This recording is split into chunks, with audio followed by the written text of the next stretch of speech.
promessa, que tanto que foi áudio e visual também, precisaríamos nem muito estarmos falando nada aqui nessa noite, porque ficou bem claro qual é a vontade de Deus. Irmãos, eu louvo a Deus pela vida dessa mocidade, pastor Bairro, mas como não é confiada a palavra e temos um tema nessa noite, eu queria convidar a amada igreja a abrir as vossas Bíblias em Neemias capítulo 6.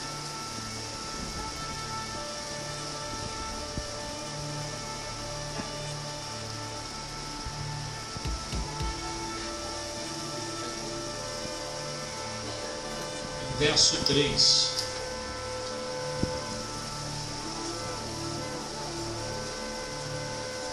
Diz assim a palavra: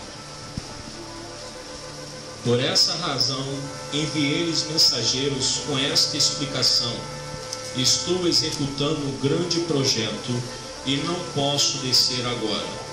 Afinal, porque eu deveria parar as minhas obrigações e deixar a obra para encontrar-me convosco. Amém.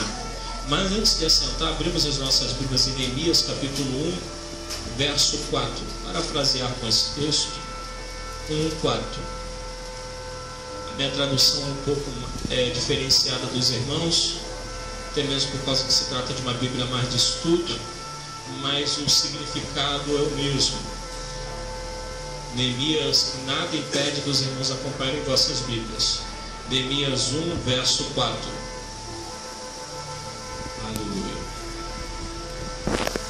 Tendo ouvido este relato, assentei-me e chorei amargamente, e lamentei por alguns dias, e coloquei-me em jejum e oração diante do Deus dos céus. Repetindo novamente: tendo ouvido este relato, assentei-me e chorei amargamente, lamentei por alguns dias, e coloquei-me em jejum e oração diante do Deus dos céus. Amém. Os santos podem tomar assento.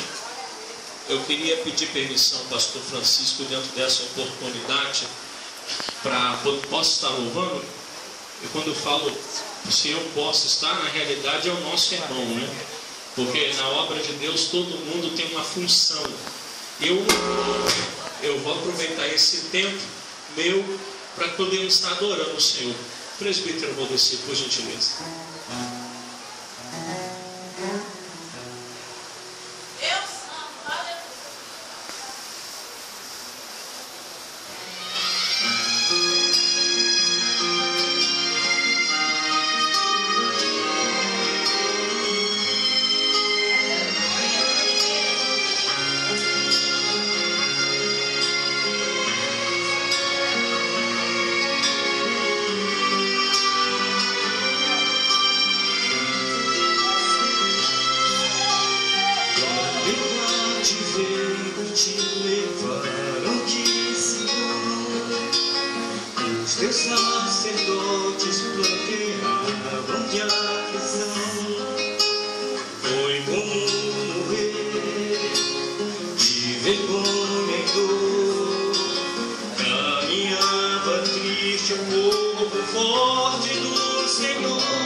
Clama, meu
Deus se lembre do destino de Jacó.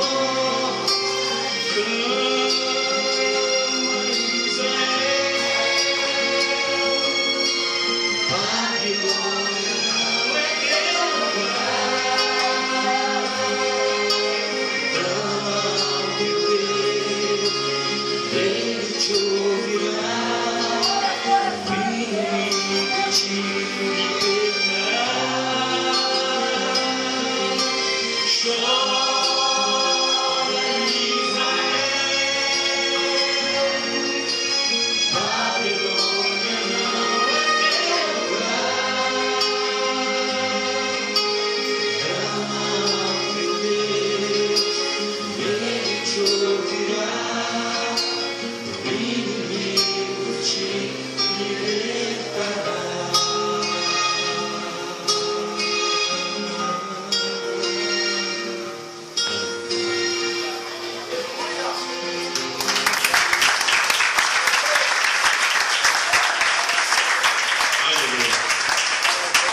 Queridos, nessa noite eu queria ministrar uma palavra com a permissão do bom Deus, com um tema concernente o choro de um justo.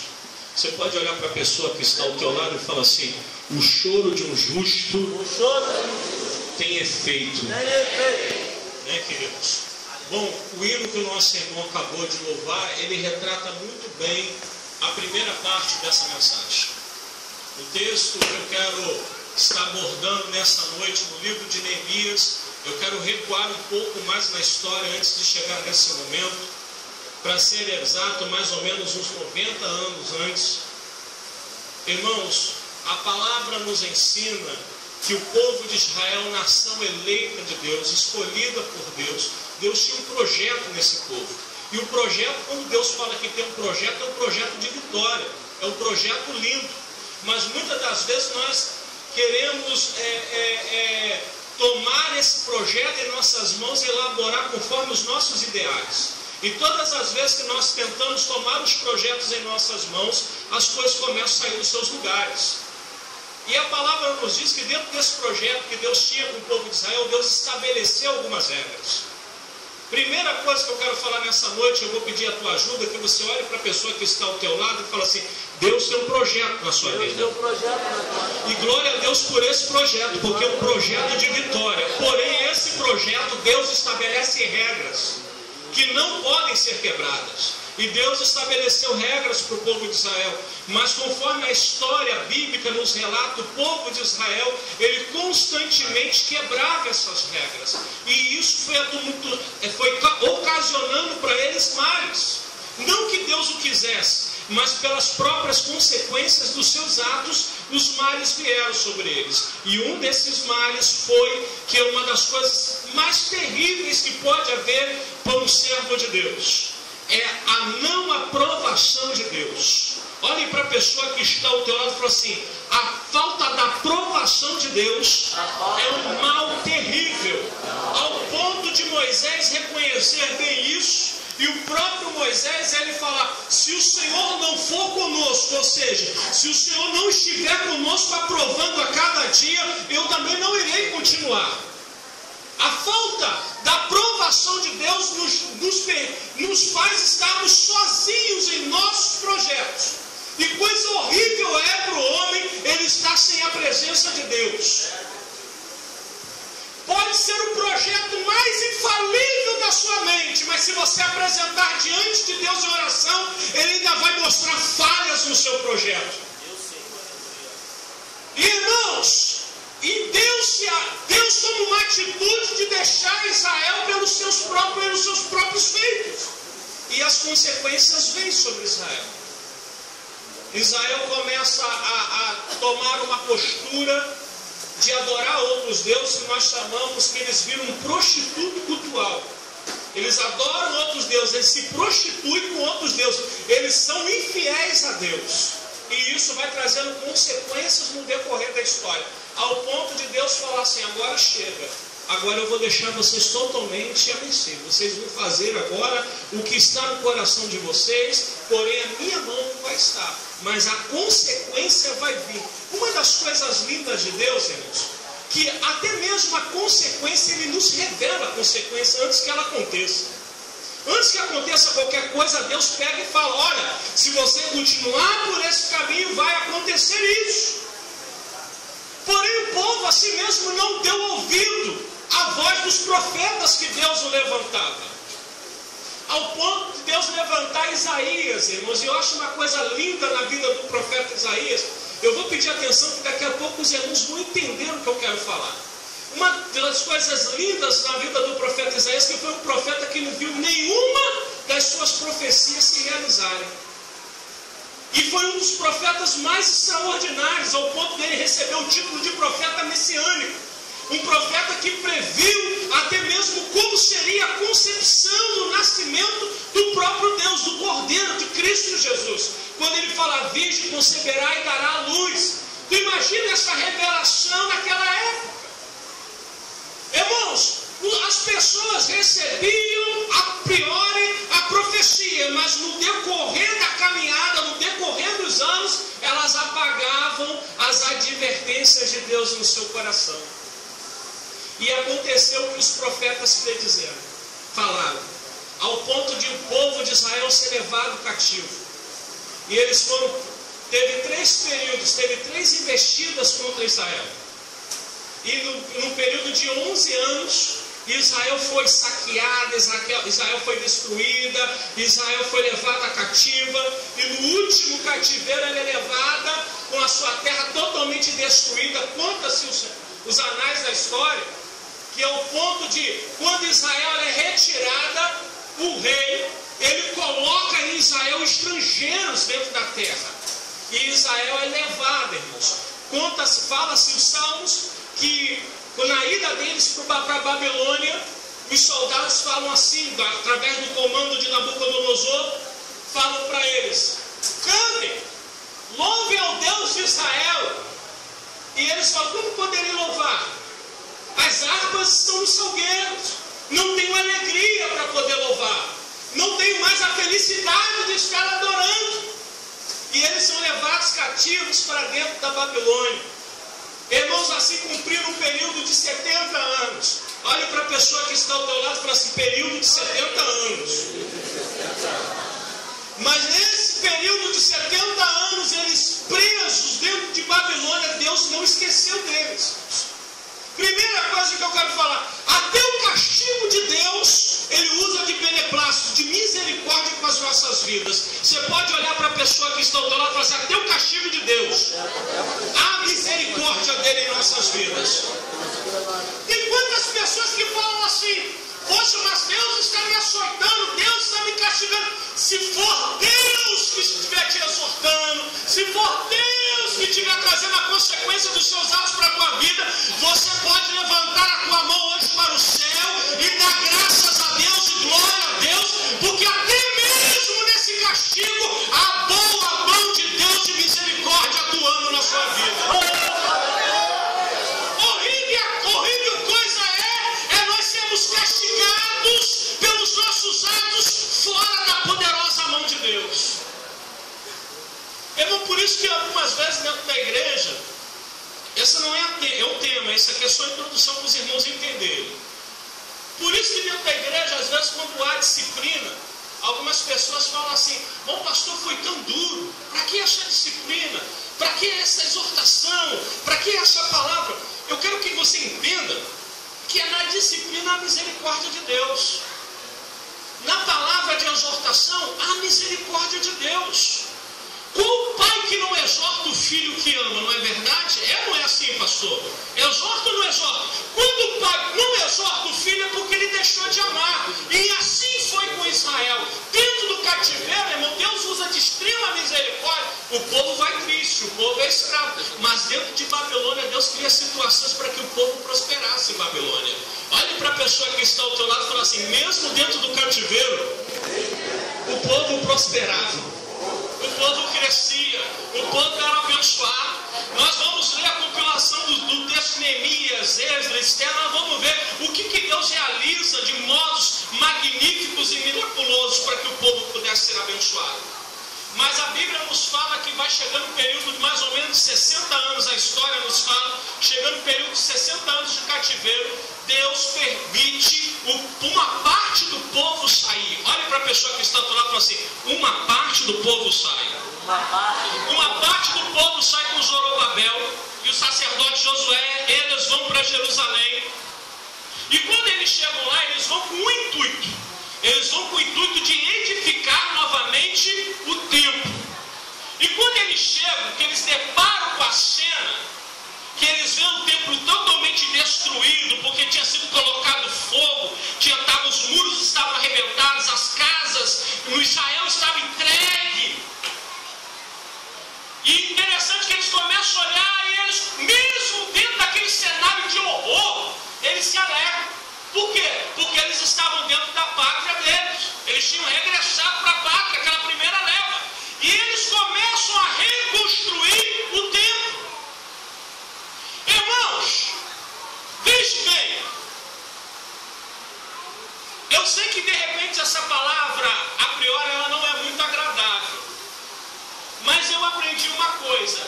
Primeiro a gente tem que instruir, orientar e ensinar. Sabe por quê? Porque isso aqui é história para a nossa vida, porque a Bíblia também é literal, ela é histórica. E nós devemos aprender, porque dentro dessa história, Deus vai se revelar de um modo extraordinário para a nossa vida. A primeira lição dessa história, que quando o povo é levado cativo, eles têm o cuidado de destruir o templo. Olhe para a pessoa que está ao teu lado e fala assim: destruir o templo. Destruir o templo. Eles levam tudo dentro do templo, ao ponto de que quando eles estão perante lá fazendo a festa ímpia, que eles estão tomando vinho no cálice do Senhor, aparece a mão misteriosa escrevendo Mene, Mene, Tekel. Então eles levaram os utensílios do templo para dentro de Babilônia. E quando eles regressam, por que o templo estava destruído? Primeira coisa, culturalmente, Babilônia queria quebrar a força dos judeus. E se você sabe onde estava a força daquele povo? Olhe para a pessoa que está ao teu lado e fala assim: não estava na espada, não estava no poder bélico, não estava nos escudos, não estava nas torres fortes, não estava no muro. Sabe onde estava a força daquele povo? Na crença que eles tinham Deus eterno. Então a força do crente não está no seu poder aquisitivo, a força do crente não está nos seus bens financeiros, a força do crente não está onde ele mora, onde ele estuda, onde ele trabalha, mas a força do crente está no Deus eterno, o Altíssimo, o soberano, o Senhor dos exércitos. Primeira coisa que Satanás quer fazer é quebrar a sua força.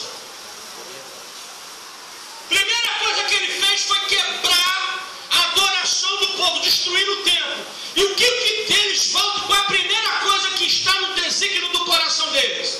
Reconstruir o templo.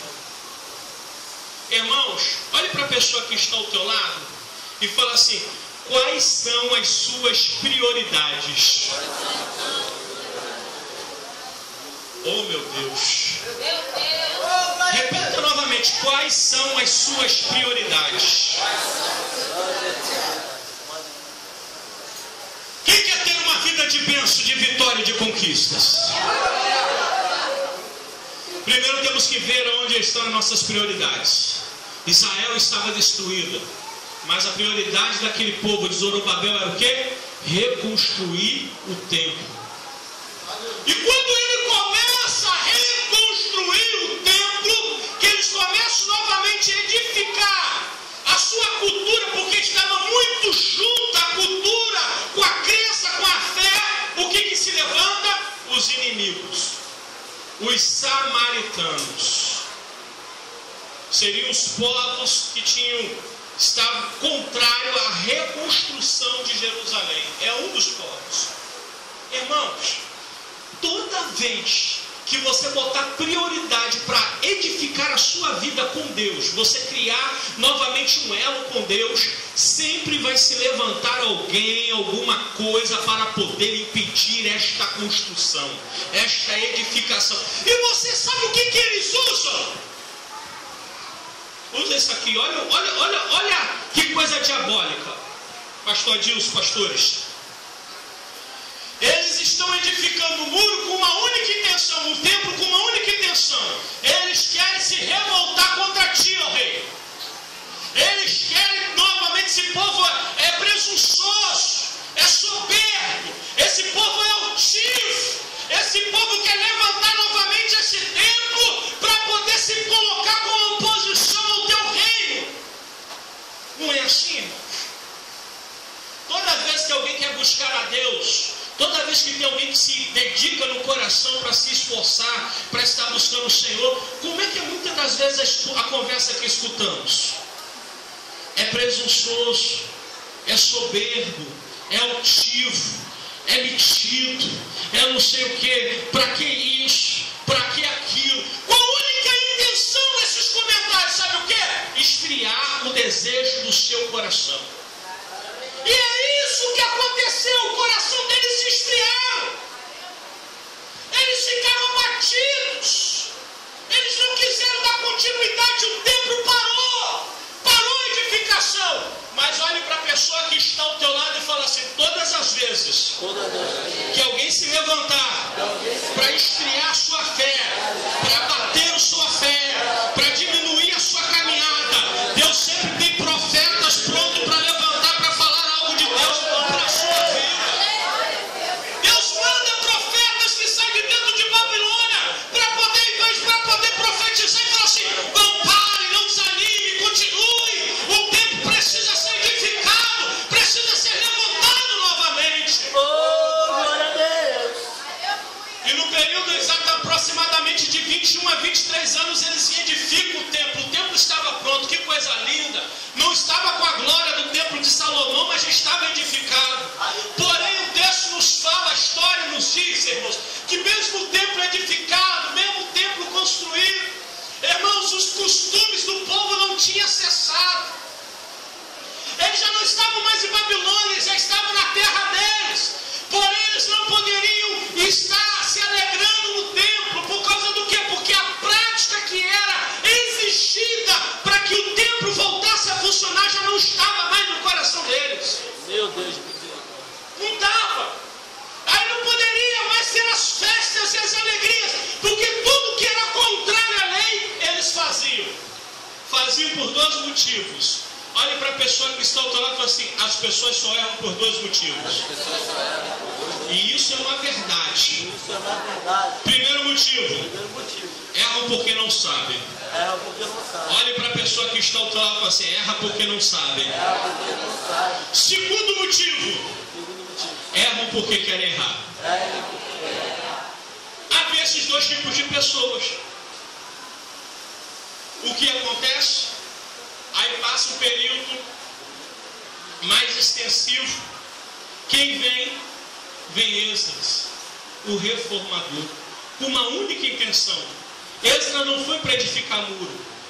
Esdras não foi para poder construir templo. Esdras foi para reformar a vida espiritual do povo de Israel. Olhe para a pessoa que está ao teu lado e fala assim: ore nessa noite, para que sempre tenham extras. Você ainda não entendeu? Olhe para a pessoa que está ao teu lado e fala: ore para que sempre tenham extras. Ore para que na igreja nunca falte um extras. Ore para que você sempre tenha um extras da parte de Deus para estar ao seu lado. Pastor, e quem é extras? Oh, meu Deus do céu. Irmãos, eu estou falando, estou pregando mediante o texto. Tem irmãos aqui que conhecem bem a palavra, sabem que eu não estou falando aqui. Às vezes não pode ser para o lado que você queria que fosse. Mas eu não estou aqui ministrando doutrina para ele, estou falando ao texto bíblico. E você sabe o que Esdras edifica? Sabe o que Esdras representa? Aquele que fala a verdade. Olha para a pessoa que está ao teu lado e fala assim: aquele que fala a verdade. Mas para muita gente é muito ruim andar do lado daquele que fala a verdade. Coisa ruim na igreja é você ter um irmão que fala a verdade. Se não é assim, pastor, coisa ruim é você ter alguém no departamento que fala a verdade. Coisa ruim é você ter alguém na tua casa que fala a verdade. Porque quando alguém fala a verdade, tudo que está oculto é revelado.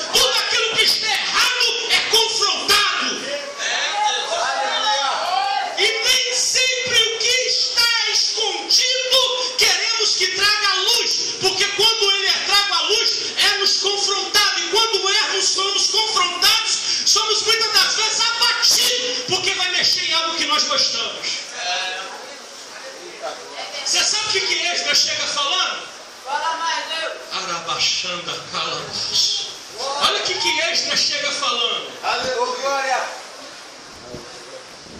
Olha, pega para mim a lei, porque eu vou ler a lei em praça pública. Eu perguntei, Deus, por que em praça pública? E o Senhor falou assim, porque se você falar determinadas coisas em oculto, a pessoa continua no erro. Mas quando é falado em praça pública, todo mundo sabe o que é o certo e o que é errado. Aí fica um olhando para o outro, isso é errado, rapaz, você não pode fazer isso não, porque eu aprendi isso também. Ele foi falar em praça pública. E o que ele foi falar em praça pública? Muitas das vezes eu fico escutando alguns pregadores, como eu já falei também, que João Batista era um homem que pregava duro. Mas como Esdras, porque Esdras chega no meio do povo e fala, sabe o quê? Olha, vocês que casaram com essas mulheres de outros povos, são estranhas no meio de Jerusalém. Eu quero falar algo, a partir de hoje, todo mundo que casou com uma mulher que não seja judia, eles vão entregar essa mulher novamente para a sua terra. Vocês vão ter que casar com as mulheres de Israel. Oh meu Deus do céu. E tem uma coisa, não é só os pobres não, é os príncipes também de Israel. Aí começaram, mas não, você tem que cortar o vínculo com elas. Aí falou, por que, pastor? Porque elas traziam em si os costumes dos seus povos. E o povo de Israel, apesar do templo estar construído, eles ainda continuavam prostituindo com outros deuses naquela época. Eles tinham sacrifícios a outros deuses, eles tinham práticas de outros povos. E Deus falou assim, eu vou na raiz do problema. E a raiz do problema está dentro da sua casa. Oh, glória a Deus. Olhe para a pessoa que está ao teu lado e fala assim, Deus vai na raiz. O problema é na igreja. O problema é no templo. O problema está dentro da casa. Olhe para a pessoa que está ao teu lado e fala assim, é lá na raiz. É lá dentro da casa. É lá dentro do seu lugar íntimo. É naquele lugar que o pastor não vai. É aquele lugar que a irmã de oração não vai. Mas Deus vai, Deus vê, Deus sabe, Deus conhece. Aí Deus olha e fala, é lá dentro. Aleluia. E sabe como é que é lá dentro? Não é eu, é o texto. Não é eu, o texto. Sabe como é que é lá dentro? Você está adquirindo um costume que não é o teu costume. Você está fazendo coisas que você não aprendeu, que não é o certo a ser feito. Precisa ser arrancado. Aí sabe o que eles falam?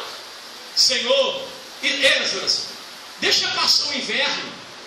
Porque da onde que eles estavam para a terra, que elas tinham que ir 4 meses andando pelo deserto. E deserto no inverno. Deixa passar o inverno. Porque quando passar o inverno, nós vamos liberar elas. Elas vão, e nós vamos fazer aliança diante de Deus. Olha, Araba, meu Deus do céu. Olha para a pessoa que está ao teu lado e fala assim, o teu inverno acaba hoje.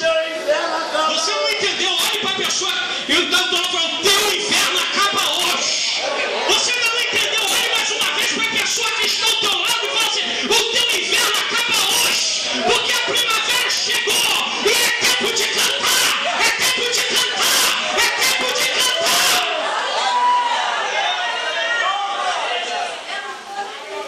Passa o inverno, o povo libera. Esdras começa. Irmão, coisa boa é quando o povo recebe a palavra. Aleluia. Porque quando o povo recebe a palavra, o coração se alegra. E ele e eu vou falar uma coisa, sabe quem faz o povo receber a palavra? Não é o pregador. Olhe para a pessoa que está ao teu lado, não é o pregador. Olhe para a pessoa que está ao teu lado, esse irmão bonito, bem vestido, essa irmã, e fala assim, não é você, meu santo, ou minha santa. Quem faz receber a palavra é o Espírito Santo de Deus. Ele que convence o homem do pecado. Quando o Espírito vem e convence o homem, ele faz assim, eu abro mão. E sabe o que acontece? E Esdras começa a ler. E o povo chora a tarde toda na praça. Que coisa linda, eu fico imaginando o cenário daquela multidão de pessoas chorando. Mas não era só um choro de tristeza não, de lamento não. Era um choro porque aquilo que eles já não tinham mais, a reverência, a alegria do cultuar a Deus estava novamente incendiado no coração deles. Quando eles viram os sacerdotes lavando o templo, preparando para a purificação, e eles fazem o primeiro culto. Ah, meu Deus. O primeiro culto, o povo chora na presença de Deus. Sabe o que eu olho isso, irmãos? Olhe para a pessoa que está ao teu lado e fala assim: 3 verdades. Quando você toma a sua postura diante de Deus, você começa a caminhar para a vitória. Você começa a caminhar para um renovo.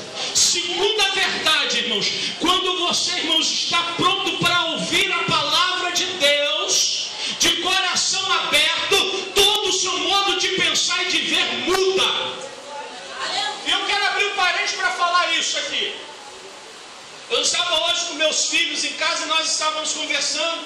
E quando eu estava conversando com ele e com minha esposa, e lá em casa a gente de vez em quando aperta as crianças, sabe? Aquele aperto do santo neles. E nós estávamos conversando num aperto lá. E eu peguei para o meu, falei para não sei, no meio do decorrer da conversa, eu falei o seguinte: olha, a verdade ela pode doer, ela pode machucar. Só que eu vou falar uma coisa para você: a verdade liberta.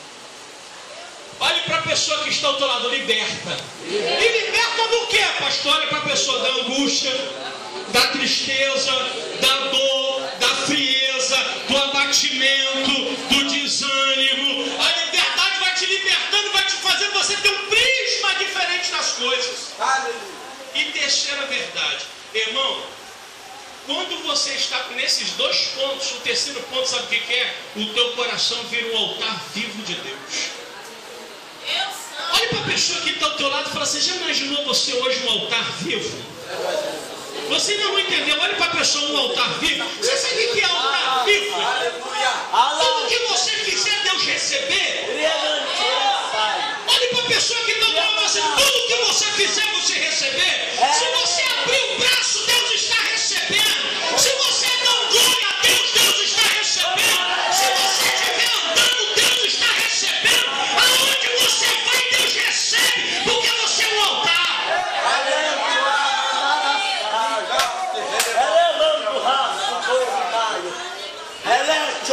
Esdras faz a reforma. E agora chega onde eu quero. A vida espiritual de Israel estava edificada novamente. Porém tinha um problema. Sabe qual era o problema? A segurança. O povo, mesmo com o templo edificado, ainda não deixou de ser alvo de perseguição. Olhe para a pessoa que está ao teu lado e fala assim: você sempre será alvo de perseguição. Com a vontade, você sempre será alvo de perseguição. É como se o inferno tivesse pegado aquele alvo e colado nas suas costas e falando assim: aquele ali é o alvo. É aquele ali que eu tenho que derrubar. Meu Deus do céu. Você é o alvo ambulante do inferno. Eles miram para você e falam assim: é ele que eu tenho que parar. Agora olhe para a pessoa que está ao teu lado e fala assim: o problema não é ser alvo. O problema não é ser alvo. Você ainda não entendeu? Olhe para a pessoa: o problema não é ser alvo. O problema não é ser alvo. O problema é estar com os muros destruídos. O problema é estar a proteção. E aqui eu começo.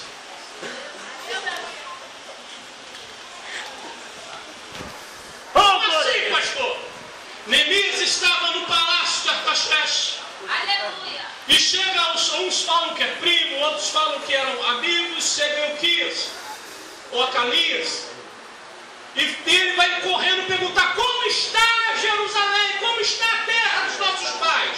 Os sepulcros. Ele fala assim: ó, está em desolação, está destruído, uma coisa terrível, não mudou muita coisa. E ele vai, sabe o que? Vai chorar. Olhe para a pessoa que está ao teu lado e fala assim: crente que é edificador, quando ele escuta uma notícia ruim, ele vai chorar. Eu vou falar, meu Deus do céu. Pastor, tem pessoa que fica assim, torcendo para que alguma desgraça aconteça com alguém. Meu Deus do céu. Fica torcendo assim, ih, fulano morreu, bem que eu falei. Misericórdia.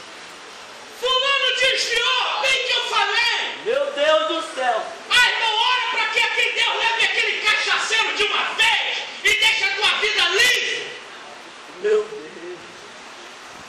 Eita, pai. Mas crente que é edificador, quando escuta que alguém está passando por uma luta, uma dificuldade, sabe o que ele vai fazer? Ele vai chorar. Mas ele vai chorar como? Ah, pastor, que tristeza, pastor. Não! A Bíblia fala que Neemias ele vai orar e jejuar. O período aproximadamente foi 4 meses. Olha para a pessoa que está do lado assim, 4 meses de lamentação, de choro, de jejum e de oração, falando assim, ó Deus, a terra dos meus pais. E ele trabalhando, 4 meses depois da notícia, ele estava orando, ele estava jejuando, ele estava chorando na presença de Deus. Quem quer ser usado aqui? Só para quem vão ter uma chamada, que sente que tem uma chamada de Deus. Quem quer ser usado por Deus de um modo extraordinário, levante a mão.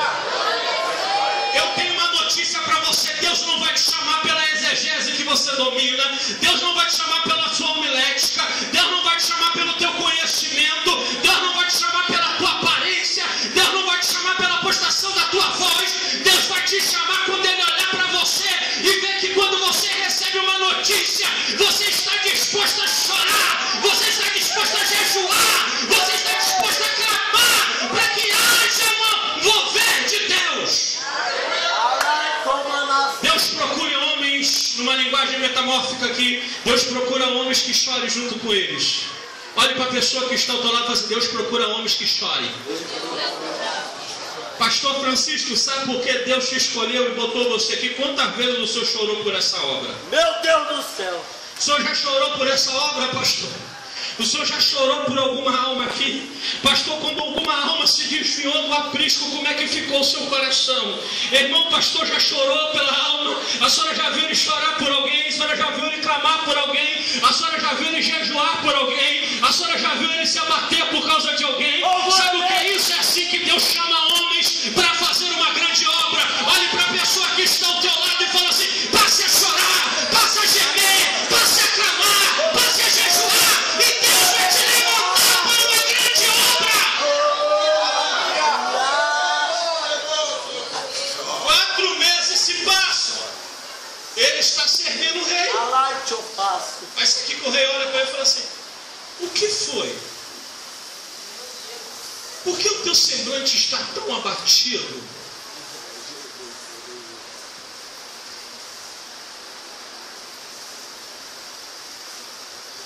Irmãos, Oh, glória a Deus! Eleva do raça, então faça. você não tem noção como isso é lindo. Que o Espírito Santo abra o seu entendimento agora para você entender essa revelação. O rei do Império Medo-Persa, um dos mais poderosos da história, que era cultuado entre os seus escravos até mesmo como Deus. Olha agora para um copeiro, para um mordomo. Olha dentro da face dele e fala assim, o que está acontecendo com você? Oh, glória a Deus! Eu nunca te vi assim.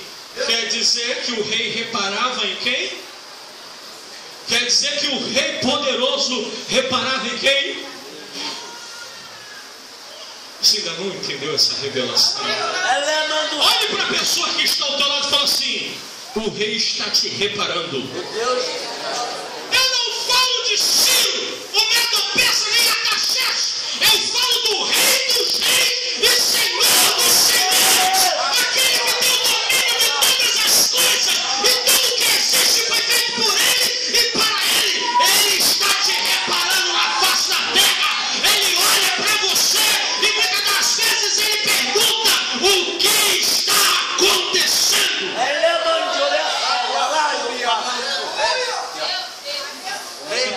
a pessoa que está ao teu lado e fala assim: existe um Deus hoje que está olhando para você e está perguntando o que está acontecendo.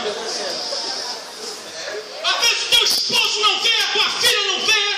Às vezes você quer ficar calado para que ninguém perceba as dores, mas o Rei dos Reis está olhando e falando assim: eu te conheço. Eu sei quando as coisas não estão bem. Eu sei quando você está passando por um momento difícil na tua vida. Eu sou rei, mas me preocupo com você. Coisa linda é que o rei chama ele e depois fala assim: Senhor, deixa eu orar, vai orar mais um pouco. Oh, glória a Deus. Quando volta, me fala, o que está acontecendo? Olha, o túmulo dos meus pais está alargado, a cidade está destruída. Eu vou fazer o seguinte: eu vou mandar você ir para lá. Olhe para a pessoa que está ao teu lado e fala assim: Deus vai te enviar. Só quem tem chamado missionário que vai entender isso. Meu Deus do céu. Quem não tem não vai entender nada, não vai fugir. Mas olhe para a pessoa que está ao teu lado, de repente ele é um missionário e não sabe.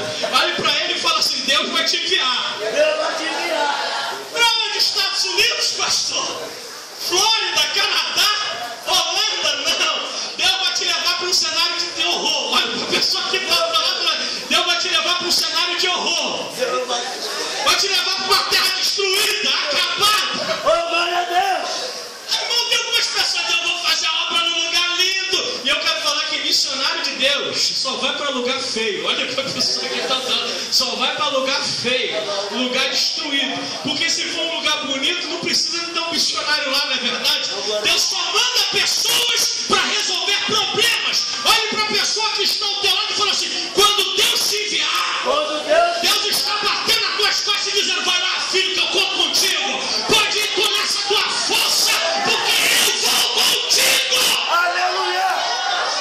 Aí tu fala: pastor, Deus vai comigo. O que isso quer dizer? Quer dizer que se você passar pelo fogo, Ele vai passar com você. Quer dizer, se tu passar pelas águas, Ele vai passar com você. Quer dizer que aonde você entrar, se for no vale da sombra e da morte, Ele vai estar do teu lado e falar: não temas, porque eu sou vida, e vida em abundância. Aonde Deus te enviar, vá. Mas tem um segredo: quem Deus envia, o rei envia, não vai de mãos vazias. Olha para a pessoa que está ao teu lado e fala assim: sabe por que o negócio não deu certo? Porque você não foi ao mando do rei, você foi ao seu mando. Você fez segundo a sua vontade. Você não orou, você não jejuou. Eu orei sim, fiz aquela oração. Desculpa falar, pastor, meu linguajar, o senhor me perdoa. Aquela oração muquirana, mocoronga, que dobra os joelhos: Senhor, meu Deus, e meu Pai depois levanta e fala assim: eu vou porque Deus foi comigo, Deus está comigo. Ele não está coisa nenhuma. Você tem que aprender a jejuar, orar e esperar a voz de Deus te responder. Tem muitas pessoas que estão indo fazendo as coisas quebrando a cara, porque Deus não deu aval. Pastor, quando é o aval de Deus? Quando Ele chega e dá carta. Olhe para a pessoa que está ao teu lado e fala assim: o rei te deu carta? Oh meu Deus, você ainda não entendeu. Olha para a pessoa que está ao teu lado: o rei te deu carta? Se o rei te deu carta, tu pode ir. Mas se o rei não te deu carta, fica esperando ele te dar carta. Que carta é essa, pastor? O rei escreve uma carta e vai falar assim: ó, aonde você passar, você pode ir lá, vai lá na minha floresta imperial e pode pegar as árvores que tu precisar. Tu vai lá no Oribe, tu pega o ouro que tu precisar. Aonde ele ia, vai magoar a lição contigo. Quando ele chegava, que as pessoas olhavam Neemias, depois que passa um período que ele começa a construir, e fala assim: quem é você? Olhe para a pessoa que está ao teu lado e fala assim: ninguém pode nem te conhecer, ninguém não pode nem te valorizar, mas depois que você está com carta na mão, tem que te engolir, tem que obedecer. Que isso, pastor? Ele chegava e falava assim: ó, eu sou Neemias, o cooperar mas o que você quer? Que você é um judeu? Lá não vai. Eu vou sim, por que você vai? Está aqui, ó. Oh, glória a Deus. Está aqui. Oh, glória. A minha carta, está vendo? Estou aprovado? Posso ir? Meu Deus do céu. Bati até continência. Pois não, seu Neemias, o que o senhor quer? Meu Deus. O que o senhor precisa? Olha para a pessoa que está ao teu lado e fala assim: Deus vai te dar a carta hoje. Essa carta tinha uma proclamação do rei. Essa carta era um documento um documento oficial da realeza, que tinha o carimbo do rei, tinha o anel, era colocado tipo um sinete, uma borracha que deixava lá e vedava. Quando era colocado que era aberto, se via lá a assinatura do rei, o sinal do rei, e o rei falava assim: olha, ele tem autoridade para pegar o que ele quer. Olha para a pessoa que está ao teu lado e fala assim: você é a carta. Você é a carta.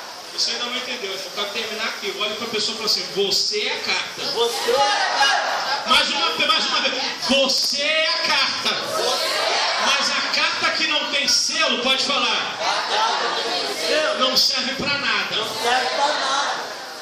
Mas a carta que tem selo, aonde ela chega, ela é respeitada.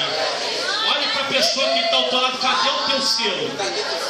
Que selo é esse? A Bíblia fala que nós somos a carta escrita de Cristo. A Bíblia fala que nós fomos selados com o Espírito Santo. Olhe para a pessoa que está ao teu lado e fala: se você tem o Espírito de Deus, você tem o selo. Se você não tem o Espírito, você não tem o selo. Aí pergunta: pastor, o que é o Espírito? É falar em línguas? É pular? Não, isso é dom. Qual é a demonstração, pastores, do Espírito? Olhe para a pessoa que está ao teu lado e fala assim: os frutos. Só pode confirmar quem tem o Espírito, quem tem os. Olhe para a pessoa que está ao teu lado e fala assim: tem paz? Tem paz. Mas não, mais uma vez fala assim: tem paz? Tem paz. Tem amor? Tem amor. Tem benignidade? Tem temperança? Tem domínio próprio? Tem gosto?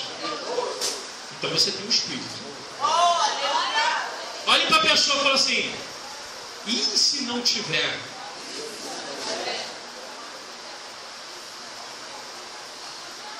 Começa a pedir. Agora. Nesse momento. Eu quero falar que todos os pregadores que vêm pregar aqui, do pastor aos ministros desse altar e os convidados, porque eu tenho certeza que o pastor dessa igreja tem visão de Deus. Ele não vai confiar o altar dele para qualquer pessoa. Todos os pastores, todos os pregadores que pregar aqui ou na sua igreja, escute o que eu vou dizer. Obedeça o que eles estão falando. Porque naquele momento é Deus querendo revelar uma porção da palavra dela para você. E às vezes nós estamos na casa de Deus e estamos desapercebidos do que Deus está falando. Eu poderia muito bem estar pregando aqui agora de um modo que eu sei, e você poderia estar pulando, soltando, mas Deus falou no meu coração quando eu cheguei aqui, tanto que eu preparei um texto, e do que eu preparei eu não preguei nada, porque quando eu sentei ali do lado, o Senhor falou assim: você vai pregar isso aqui. E vai pregar desse jeito. Por que, Senhor? Porque tem pessoas aqui hoje que eu quero mudar a história da vida deles. Não adianta, pastor, pular, não adianta saltar, não adianta correr. Glória a Deus por isso. Mas se a vida não mudar, e sabe o que Deus está falando hoje para pessoas aqui hoje? Eu quero mudar a sua vida. Eu quero edificar muros em volta de você. E esses muros são de segurança.